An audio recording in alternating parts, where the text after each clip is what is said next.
Studebaker Starlight Coupe, the masterpiece of Quirk.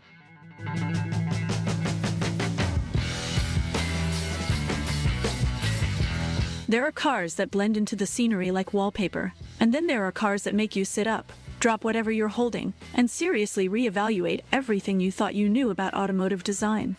The Studebaker Starlight Coupe is firmly in the latter category.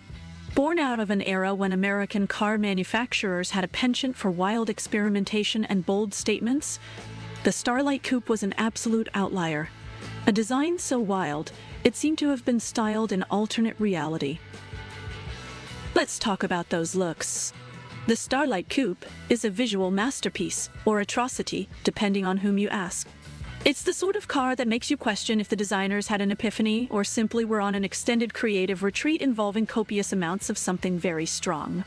The front end, with its bullet nose grille, looks as if it was trying to one-up a jetfighter. Then we get to the piece de resistance, the wraparound rear window. Oh yes, the Starlight Coupe's rear window is basically a panoramic viewing gallery, giving rear seat passengers a view so encompassing that it might as well come with its own set of binoculars. You'll find that the Starlight Coupe is stuffed with charm. Under the bonnet, it had a variety of engines, starting with a humble inline-six that produced around 80 horsepower.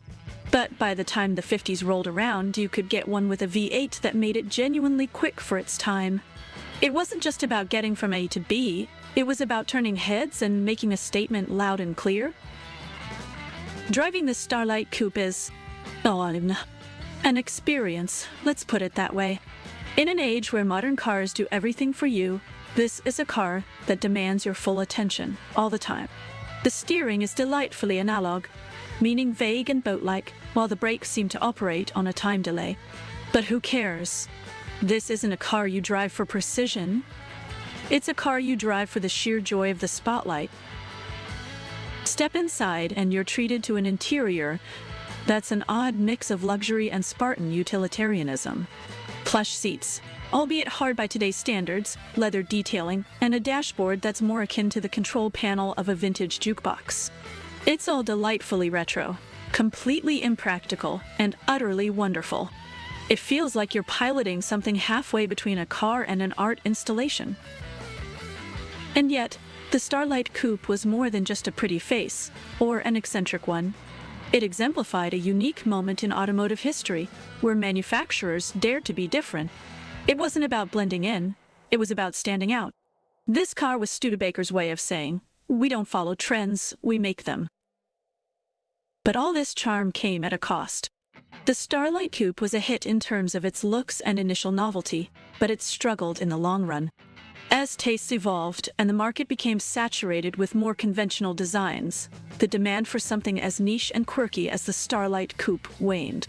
By the time the 50s gave way to the sleek, streamlined designs of the 60s, the Starlight was more of a relic than a revelation. So, if you ever find yourself lucky enough to sit behind the wheel of a Studebaker Starlight Coupe, remember that you're not just driving a car. You're driving a symbol, a beacon of a time when automotive design threw caution and convention to the wind. Revel in its quirks, celebrate its audacity, and enjoy the ride. Loved this dive into the extravagant world of the Studebaker Starlight Coupe?